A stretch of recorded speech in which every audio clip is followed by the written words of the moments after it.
ମାନେ ଚାଲନ୍ତୁ ଯିବା ଲଡ଼ୁ ବାବା। ଏଠି ଆମେ ଟିକେ ତେଲ ପକାଇଲା ବେଳେ ଆସୁ ଟିକେ ଦୋଳି ଖେଳିଦେଲା। ତାପରେ ଆମେ ଲଡ଼ୁ ବାବାରେ ବି ପହଞ୍ଚି ଯାଇଥିଲୁ। ମନ୍ଦିର ଭିତରକୁ ଯିବା ବେଳେ ଜଣା ପଡ଼ିଲା କି ଶରଣ କୂଳ, ଦେଖନ୍ତୁ ଶରଣ କୂଳ। ଏଠି ଆମେ ଗୋଡ଼ ହାତ ଧୋଇକି ଟିକେ ବାହାରି ଆସିଥିଲୁ। ମନ୍ଦିରକୁ ଦର୍ଶନ କରିକି ଜଣାପଡ଼ିଲା କି ମନ୍ଦିର ବନ୍ଦ ଅଛି, ତ ଆମେ ଏଠି ଟିକେ ନାକୁ ଜଳଖିଆ କରିଦେଇଥିଲୁ। ତାପରେ ଆମେ ମନ୍ଦିର ଭିତରେ ଚାରିକର ଟିକେ ବୁଲି ଆସିଲୁ। ଏଇଠି ଦେଖନ୍ତୁ ମନ୍ଦିର ବହୁତ ସୁନ୍ଦର ହେଇଥିଲା। ମନ୍ଦିର ଏଠି ଗୋଟେ ମୟୂର ମଧ୍ୟ ଅଛି, ଦେଖନ୍ତୁ ଚାରିକରେ ମନ୍ଦିର। ଆଉ ଏଠି ସବୁ କାନ୍ଥ ଦେହରେ ପୁରା ମୂର୍ତ୍ତି ତିଆରି ହେଇଛନ୍ତି, ବହୁତ ସୁନ୍ଦର ମୂର୍ତ୍ତି ହେଇଥିଲା। ଏଠି ସବୁ ମାଁ ମାନଙ୍କର ମୂର୍ତ୍ତି ଲାଗିଛି।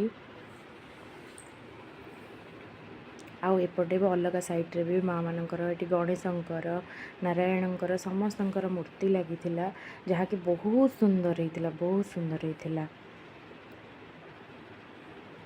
ଆପଣମାନେ ଆସନ୍ତୁ, ଥରେ ବୁଲିକି ଯାଆନ୍ତୁ, ବହୁତ ବଢ଼ିଆ ଲାଗିବ ଆପଣମାନଙ୍କୁ। ଲଡ଼ୁ ବାବା ବହୁତ ପ୍ରତ୍ୟକ୍ଷ।